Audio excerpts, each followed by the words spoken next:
Reasons की वजह से मैंने वो एग्ज़ाम छोड़ दिया था। हालांकि 12वीं की परीक्षा में मुझे बहुत कम मार्क्स मिले थे, जिसमें एक बार को मुझे लगा था कि मैं पास हो पाऊंगा कि नहीं हो पाऊंगा। साइंस मैथ में वहाँ क्राइम का पैटर्न थोड़ा अलग है, वहाँ पे पॉक्सो के केसेस थोड़े ज़्यादा बनते हैं। मेरा मूल काम कैदियों की सेफ कस्टडी रखना है। नमस्कार, युग अभियान टाइम्स में आपका स्वागत है। मैं हूं आपके साथ भागेश पवार। हमने बहुत सारे यंगेस्ट आईपीएस ऑफिसर्स के बारे में सुना होगा, लेकिन वडोदरा में भी हमारे साथ आज के इस विशेष कार्यक्रम में उपस्थित है आईपीएस जगदीश बंगरवा, जो 23 साल की उम्र में आईपीएस ऑफिसर बने थे और आज जो है वडोदरा की सेंट्रल जेल में वो सुप्रीडेंट है। हम सीधे उनसे ही बात करेंगे। सर, बहुत बहुत स्वागत है युग अभियान टाइम्स के इस विशेष प्रोग्राम में। Thank you. सर, बात करना चाहेंगे, हमने जो जानकारी मिली है, कुछ 10वीं की परीक्षा भी कुछ रीजन से आप दे नहीं पाए थे, तो क्या रीजन था सर उसके पीछे? हाँ, 10वीं की परीक्षा ना दे पाने के पीछे मेरा ऐसा कोई कारण नहीं था कि मैं पढ़ाई में ठीक नहीं था या फिर मैं पढ़ नहीं पाया था। असल में मेडिकल रीजंस की वजह से मैंने वो एग्ज़ाम छोड़ दिया था। तो एग्ज़ाम वो सिर्फ स्वास्थ्य कारणों की वजह से नहीं दे पाया था।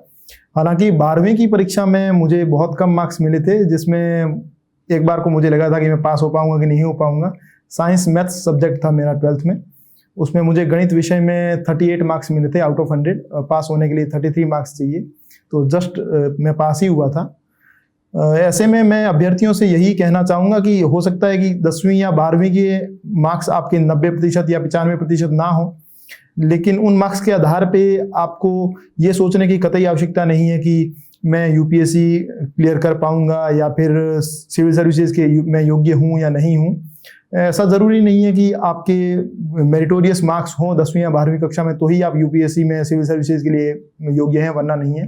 अगर आप पढ़ाई में एवरेज रहे हैं या फिर हो सकता है 10वीं या 12वीं कक्षा में आपने अपना सर्वश्रेष्ठ नहीं दिया है, बेस्ट नहीं दिया है, तो भी आपको अपनी क्षमताओं का अंदाजा होना चाहिए कि आप अपना अगर सर्वश्रेष्ठ देने का प्रयास करें तो आप किस एग्जाम में पास हो सकते हैं। तो आप अपनी क्षमताओं को आंकें, आप अपनी कैपेबिलिटीज़ का असेसमेंट करें और उसके हिसाब से आपको लगता है कि हाँ आप सिविल सर्विसेज के लिए इच्छुक हैं और आपको लगता है कि आप में योग्यता है, तो आपको परीक्षा देनी चाहिए। सर, आप राजस्थान के बाड़मेर से हैं, तो किस तरह से स्कूलिंग हुआ वहाँ पर आप बचपन में? जी, मैं राजस्थान के बाड़मेर ज़िले से बिलोंग करता हूँ। अभी मेरे ज़िले का अभी जो बाइफर्केशन हुआ उसमें मेरा ज़िला बालोतरा हो गया है। ये राजस्थान के पश्चिमी सीमावर्ती इलाकों में आता है, जो कि थार डेजर्ट का एरिया है। मेरा 10th तक स्कूलिंग वहीं हुआ। 12th मैंने डिस्ट्रिक्ट हेडक्वार्टर से की और उसके बाद ग्रेजुएशन में मैंने जय नारायण व्यास विश्वविद्यालय जोधपुर से बैचलर ऑफ आर्ट्स की डिग्री ली और उसके बाद से मैंने सिविल सेवाओं की तैयारी शुरू की। उसमें पहले मैंने राजस्थान सिविल सर्विसेज में मुझे आरटीएस सर्विस अलोकेट हुई, राजस्थान तहसीलदार सर्विसेज। उसके बाद मैंने यूपीएससी द्वारा आयोजित की जाने वाली सिविल सेवा परीक्षा की तैयारी शुरू की। उसमें पहले मैंने असिस्टेंट कमांडेंट एग्जाम दिया था। असिस्टेंट कमांडेंट में मुझे बॉर्डर सिक्योरिटी फोर्स में बीएसएफ में एसी अलोकेट हुआ था और उसके बाद मैंने 2018 का सिविल सर्विसेज एग्जाम दिया और उसमें मुझे इंडियन पुलिस सर्विस अलोकेट हुआ। तो सर, कोई प्रेरणा स्रोत व्यक्ति था इसके पीछे जिसने आपको जानकारी दी हो या प्रेरणा दी हो यूपीएससी और आईपीएससी के लिए? हाँ, जैसे आजू बाजू में हम लोग देखते हैं तो हमारे आसपास में से कोई व्यक्ति अगर सिविल सेवा में चयनित होता है तो उससे हम लोग ज़्यादा प्रेरित होते हैं। उदाहरण के लिए जैसे मैं मेरी बात करूं तो हमारे ही ज़िले से देवीलाल जी भादु सर, जो अभी गुजरात में ही हैं, 2016 बैच के आईएएस हैं, और गंगा सिंह जी राजपुरोहित सर आईएएस हैं। वो मेरे गांव से ही सेलेक्ट हुए हैं सिविल सेवाओं में। तो उनको देख के मैंने प्रेरणा ली कि हाँ, ये मेरे आसपास के क्षेत्रों से मेरी ही जैसी पृष्ठभूमि से आने वाले लोग अगर सिविल सेवा में चयनित हो सकते हैं तो क्यों ना मैं भी तैयारी करूं। और इसके अलावा परिवार से भी पूरा सहयोग रहा, उन्होंने भी प्रेरणा दी। तो ऐसे में मैंने भी सिविल सेवाओं की तैयारी शुरू की थी। कुछ हॉबीज की बात करें सर, फ्री टाइम में किस तरह का आप मतलब क्या करते हैं आप? मेरी हॉबीज़ की बात करूं तो मुझे पढ़ना पसंद है। मैं फिक्शन, नॉन फिक्शन बुक्स पढ़ता हूं।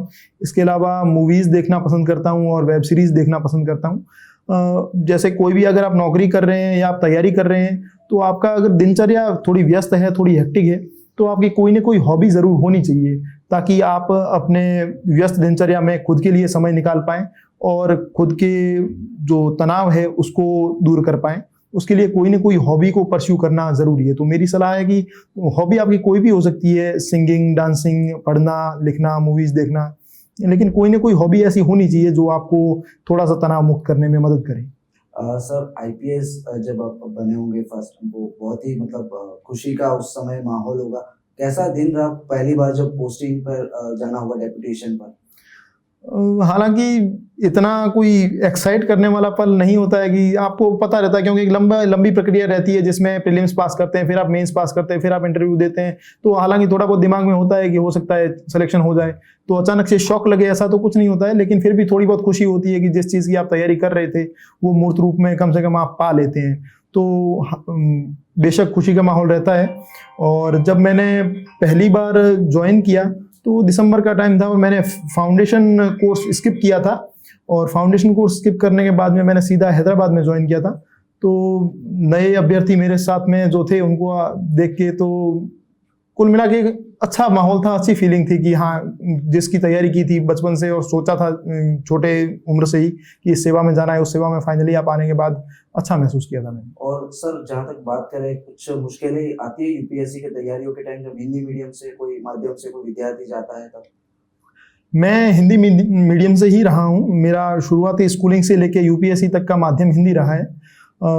स्कूलिंग के बाद में मैंने ग्रेजुएशन किया, वो भी मैंने हिंदी में ही किया। और उसके बाद में मेरे पास जब आप ग्रेजुएशन एक माध्यम विशेष में करते हैं तो आपके पास विकल्प कम रहता है कि आप अचानक से अपना मीडियम स्विच कर पाए।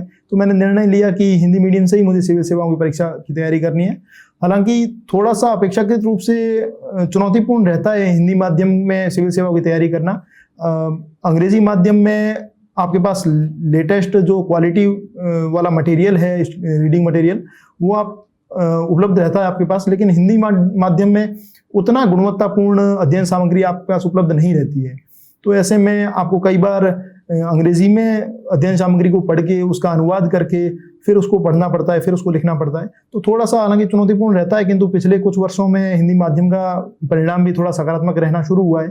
तो उससे फर्क नहीं पड़ता कि आपका मीडियम हिंदी है अंग्रेजी, अगर आप कड़ी मेहनत करते हैं और सकारात्मकता के साथ, आत्मविश्वास के साथ आप परीक्षा में अपीयर होते हैं तो आपके चयन की संभावनाएं रहती है। और सर अगर कहें कि पुलिस सर्विसेज में फिटनेस कितना इम्पोर्टेंट है पुलिस अफसर्स के लिए? न केवल पुलिस ऑफिसर्स के लिए, सभी के लिए फिटनेस ज़रूरी है, क्योंकि पहला सुख निरोगी काया। अगर आप स्वस्थ शरीर रखते हैं तो ही आप अपने काम में अपना 100% दे पाएंगे और आप कुछ इनोवेटिव सोच पाएंगे, वरना आप अपने शरीर से ही जूझते रह जाएंगे और अपनी जो बॉडी की जो समस्याएं हैं उन्हीं से निकल नहीं पाएंगे, तो आप अपने काम में 100% नहीं दे पाएंगे। तो ऐसे में ज़रूरी है कि आदमी अपने दिन में, अपनी दैनिक दिनचर्या में 1 घंटा 1.5 घंटा अपनी क्षमता अनुसार अपने खुद के लिए, खुद के शरीर के लिए निकाले और रनिंग अथवा जिम ये ऐसी चीज़ें कंटिन्यू करे ताकि वो अपनी एक स्वस्थ बॉडी को कैरी कर सके। सर जब अब वडोदरा में आए उसके पहले कहाँ पे पोस्टिंग था, और कुछ अलग कामकाज था या ये रिलेटेड टू जेल का ही कामकाज था, कैसे था? मेरा मूल सेवा पुलिस सेवा है। अभी मैं प्रिजन डिपार्टमेंट में हूँ पिछले 8 महीने से। इससे पहले मैं दाहोद जिला है, सीमावर्ती जिला, दाहोद में एज एन असिस्टेंट एसपी था। वो उस टाइम में पुलिस सेवा में था, तो वहाँ पे दाहोद में अलग चुनौतियाँ हैं, अलग माहौल रहता है। वहाँ पे आपको जैसा जानकारी होगा कि वो आदिवासी बाहुल्य क्षेत्र है, तो ऐसे में वहाँ क्राइम का पैटर्न थोड़ा अलग है। वहाँ पे पॉक्सो के केसेस थोड़े ज़्यादा बनते हैं और प्रॉपर्टी ऑफेंसेस थोड़े ज़्यादा बनते हैं। हालांकि पूरे गुजरात में जो प्रॉपर्टी ऑफेंसेस बनते हैं उसमें दाहोद के कुछ गैंग सक्रिय हैं और वहाँ का ज्योग्राफी अलग है, टोपोग्राफी अलग है। तो वहाँ काफ़ी कुछ सीखने को मिला, काफ़ी अच्छा अनुभव रहा। और पिछले 8 महीने से मैं प्रिजन डिपार्टमेंट में हूँ। और प्रिजन डिपार्टमेंट में किस तरह से मैनेज करते हैं सर, मतलब? प्रिजन डिपार्टमेंट में एज एन सुपरिटेंडेंट मेरा मूल काम कैदियों की सेफ कस्टडी रखना है। तो हम लोग, हमारा पूरा जो कार्य है वो इसी पर केंद्रित रहता है कि जो हमारे पास जुडिशियल कस्टडी में कैदी आते हैं उनकी सेफ कस्टडी हम रख पाएँ और उनके सुधार में, उनके व्यक्तित्व में सुधार के लिए हम लोग जो प्रयास कर पाएँ वो उस पर हमारा मूल ध्यान केंद्रित रहता है। तो इस हेतु हम लोग, एक तो हमारा प्राथमिक रूप से हम लोग जेल की जो शिस्त और सलामती, जो सिक्योरिटी कहते हैं, उसके ऊपर हम लोग ध्यान केंद्रित करते हैं, जिसमें कैदियों के पास में कोई अवैध सामग्री जेल में ना चली जाए अथवा कैदी कोई जेल तोड़ के फरार ना हो जाए। तो ऐसी चीज़ों में ऐसी घटनाएं ना घटे, इसके लिए हम लोग जेल की सिक्योरिटी से जुड़े हुए मुद्दे देखते हैं, जिसमें हमारी जेल के चारों तरफ जो एक 20 फीट की बाउंड्री वॉल है उसमें डीसी वायर लगाए गए हैं जिसमें करंट रहता है। इसके अलावा हमारे पास फुल बॉडी स्कैनर है, बैगेज स्कैनर है, डीएफएमडी है, एचएचएमडी है। तो ये सारे साइंटिफिक इक्विपमेंट की मदद से हम लोग जेल की शिस्त और सलामती का ध्यान रखते हैं। और इसके अलावा कैदियों के वेलफेयर के लिए हम लोग बहुत सारे एक्टिविटीज चलाते हैं जिसमें उसके लिए इंडोर गेम्स हो गए, आउटडोर गेम्स हो गए। इंडोर गेम्स में हम लोग उनको बैरक में ही चेस, लूडो, कैरम ऐसे गेम्स अवेलेबल करवाते हैं। आउटडोर गेम्स में हम लोग वॉलीबॉल या गली क्रिकेट टाइप के गेम्स के लिए उनको साधन सामग्री उपलब्ध करवाते हैं। और इसके अलावा हम लोगों को कैदियों को वोकेशनल ट्रेनिंग भी प्रोवाइड करवाते हैं जिसमें कुकिंग हो गई, पॉटरी हो गई या छोटी मोटी जो घर में रहकर चीज़ें बनाई जा सकती है वैसी चीज़ों की ट्रेनिंग हम लोग आईटीआई की मदद से उपलब्ध करवाते हैं। और वोकेशनल ट्रेनिंग लेने के बाद हमारी जेल की अपनी इंडस्ट्रीज़ है, इंडस्ट्रीज़ में उनको काम भी देते हैं। जैसे हमारे पास जैसे सफारी जो बैग मैन्युफैक्चरिंग कंपनी है उससे हमने एमओयू कर रखा है। तो यहाँ जेल में ही सफारी का एक प्लांट है जिसमें 4 असेंबली लाइन हमने लगाई है जिसमें लगभग 160 कैदी कार्यरत है। तो वो महीने का 5 से लेके 8,000 तक का पैसा भी वहाँ कमा रहे हैं। और सफारी को हम लोग लगभग दैनिक रूप से 2500 से लेके 3,000 तक बैग जो है वो सप्लाई कर पा रहे हैं। और जेल के अपने कारपेंट्री उद्योग है जिसमें हम लोग जो फर्नीचर है उससे जुड़ी हुई सामग्री बनाते हैं। बेकरी है तो बेकरी के अंदर हम लोग खाने पीने की और जो कैदियों के लिए चवाणा जिनको गुजराती में बोलते हैं, नमकीन, ऐसी चीज़ें हम लोग उनको उपलब्ध करवाते हैं, मिठाई उपलब्ध करवाते हैं। और इसके अलावा वनाट विभाग है जिसमें हम लोग बुनाई से जुड़ी हुई जैसे जो कारपेट हो गया, पुलिस कारपेट, कैदियों के पहनने का कपड़ा हो गया, ये सारी चीज़ें हम उनको बना के उपलब्ध करवाते हैं। इसके अलावा स्त्री विभाग है और महिला जेल है। महिला जेल में हमने जो सैनिटरी पैड बनाने का एक सेटअप होता है वो हमने वहाँ इस्टेब्लिश किया है।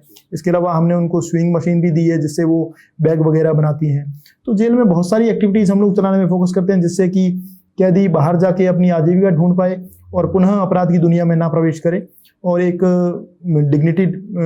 डिग्निटी भरी लाइफ जीवन वो अपना बाहर जाके जी सके और उसके पास रोजगार के लिए कुछ न कुछ विकल्प उपलब्ध रहे। तो हम लोग ऐसी सुधारात्मक प्रवृत्तियों में लगे रहते हैं। और एक जो कुछ होता है, हमने सुना है काउंसलिंग जैसा कि अगर जा रहा है बाहर अपनी सजा पूरी करके तो किस तरह से कुछ काउंसलिंग किया जाता है कि दोबारा इस तरह से मतलब ना हो उसके साथ कभी?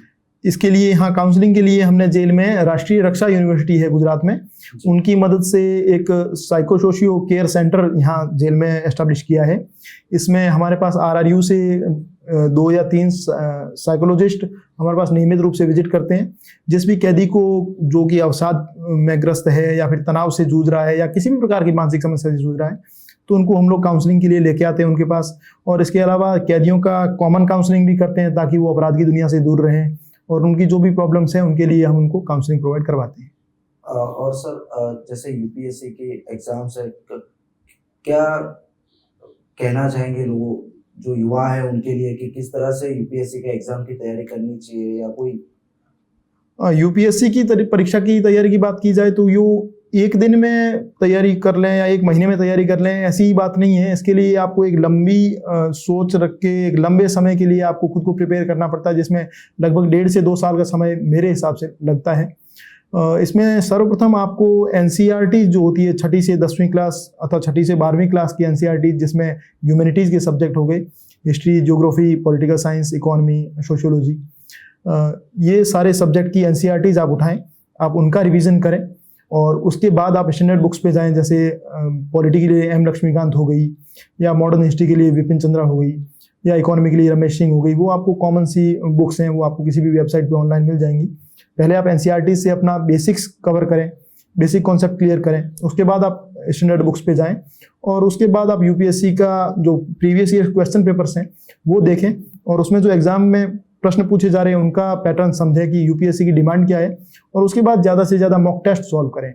प्रीलिम्स हो गया तो उसके लिए कम से कम 25 से 30 आप मॉक टेस्ट सॉल्व करें और मेंस देने से पहले आप कम से कम 20-25 मेंस के पेपर्स आप सॉल्व कर लें और इंटरव्यू है तो उससे पहले आप मॉक इंटरव्यू देवें और एक ही किताब को बार बार रिवाइज करें बजाय कि बहुत सारे वेरियस सोर्सेज से आप चीज़ें पढ़ रहे हैं।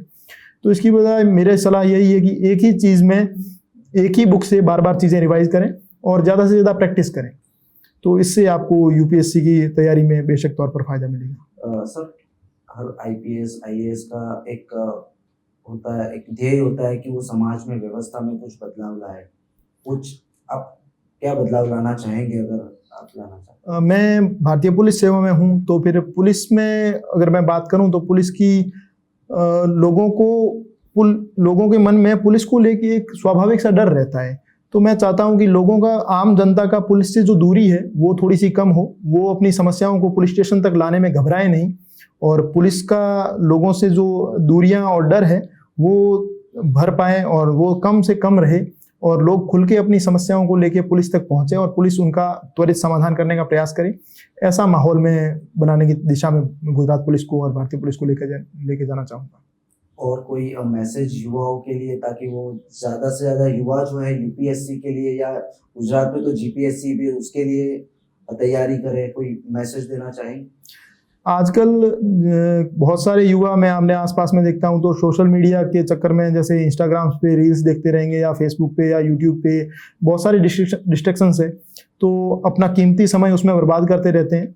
मनोरंजन की बात अलग है, लेकिन पूरा दिन का कीमती समय आप उसी में लगा देवें, ये बात ठीक नहीं है। तो मैं युवाओं से यही अपील करना चाहूँगा कि वो जीवन में कोई ना कोई लक्ष्य जरूर रखें, एक लक्ष्य निर्धारित करें, अपना जो भी एप्टीट्यूड है उसके हिसाब से अपना लक्ष्य निर्धारित करें। जरूरी नहीं है कि आईएएस आईपीएस बनना या फिर जीपीएससी क्लियर करना ही किसी का लक्ष्य हो सकता है, कोई भी लक्ष्य आपका हो सकता है। आप एक गोल रखें और फिर उस गोल के लिए आप सकारात्मकता और आत्मविश्वास के साथ तैयारी करें और अपना 100% देवें। और जीवन का जो अपना कीमती समय है, युवावस्था है, उसका आप टाइम वेस्ट करने की बजाय आप उस गोल को परस्यू करने में लगाएं और अपना 100% एफर्ट देने के बाद परिणाम जो भी होता है उसका वेट करें। तो मेरा यही अपील है कि आप अपना गोल निर्धारित करके उसमें 100% एफर्ट्स आप डालें।